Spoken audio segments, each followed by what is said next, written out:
Is the screen visible? Yes, sir. Okay. Yes, sir.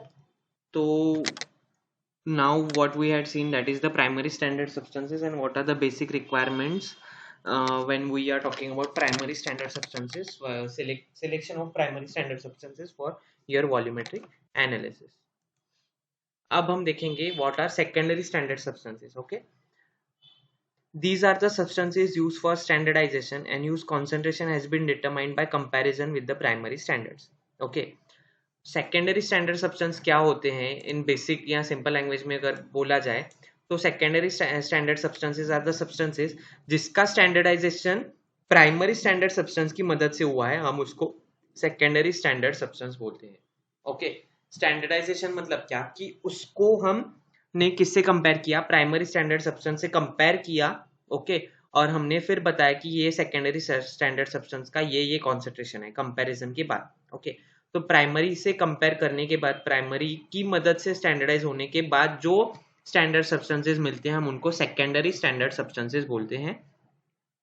जैसे कि यहाँ पे एक एग्जांपल दिया गया है, an unknown solution of HCl can be determined by two methods, by using analytical grade Na2CO3 that is a primary standard, by using standard solution of NaOH that is a secondary standard. Okay, तो HCl को हम दो वे से यहाँ पे determine कर सकते हैं. Na2CO3 एक प्राइमरी स्टैंडर्ड है, उससे अगर हमने इसको डिटरमाइन किया तो ये एक मेथड हो सकता है. दूसरा, सेकेंडरी स्टैंडर्ड से भी हम, मतलब सेकेंडरी स्टैंडर्ड को भी स्टैंडर्ड कंसीडर करके हम उसको HCl को डिटरमाइन कर सकते हैं, जहाँ की यहाँ पे NaOH. ओके, अब NaOH सेकेंडरी स्टैंडर्ड क्यों है, क्योंकि NaOH को हमने प्राइमरी स्टैंडर्ड से स्टैंडर्डाइज किया है, इसलिए हमने उसको NaOH को सेकेंडरी स्टैंडर्ड बोला है.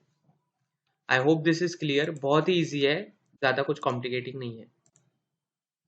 Now we will be looking forward to some definitions and terms which are required in your volumetric analysis, in your pharmaceutical analysis.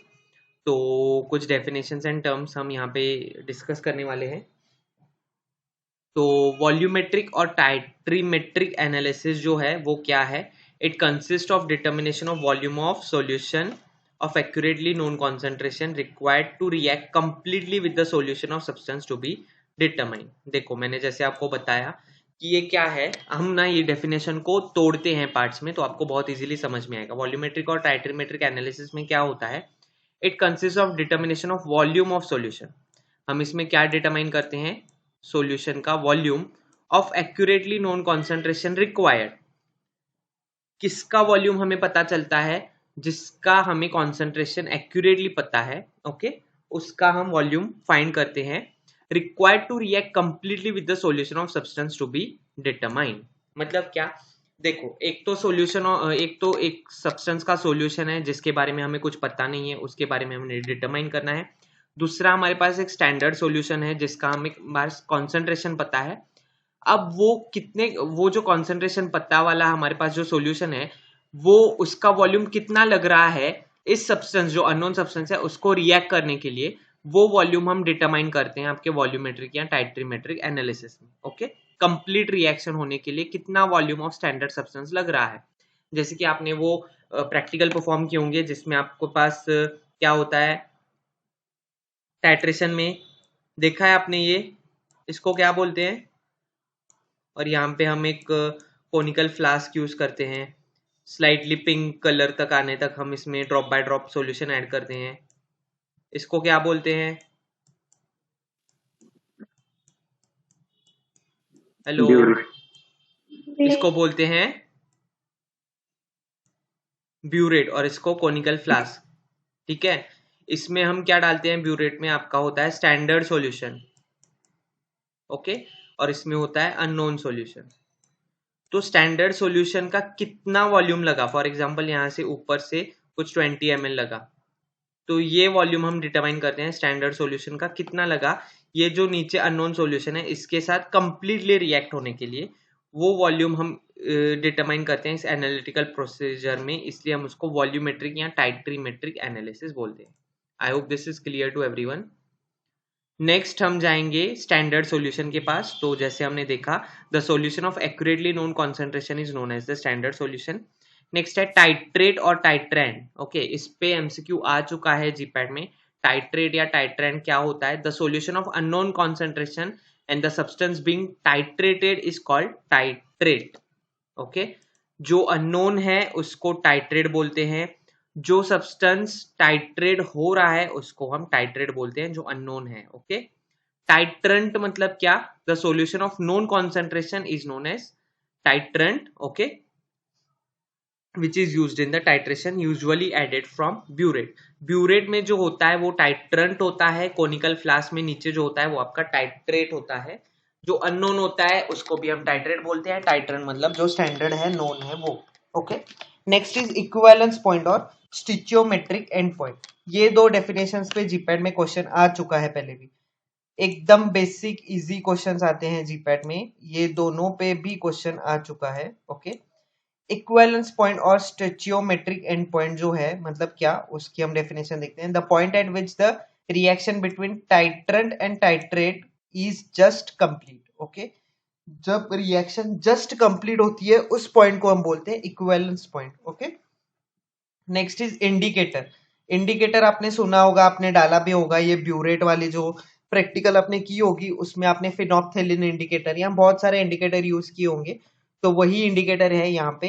It is an auxiliary substance which shows clear viral image, viral change after the reaction between titrate and titrant in particular when it is particularly complete। मतलब जब reaction and होता है, उसका equivalence point आता है, तब ये indicator क्या करता है, तो वो एंड पॉइंट डिटेक्ट करने में मदद करता है, उसको हम as a auxiliary substance use करते हैं, जो क्लियरली हमें चेंज जो हो रहा है उस रिएक्शन में वो दिखाता है।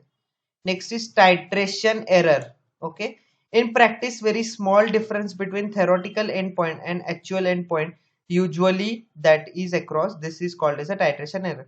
मतलब हम theoretically endpoint find करते हैं और practically एक endpoint हमें मिलता है, अगर उनमें जो भी difference आ रहा है हम उसको titration error बोलते हैं। I hope this is clear to everyone।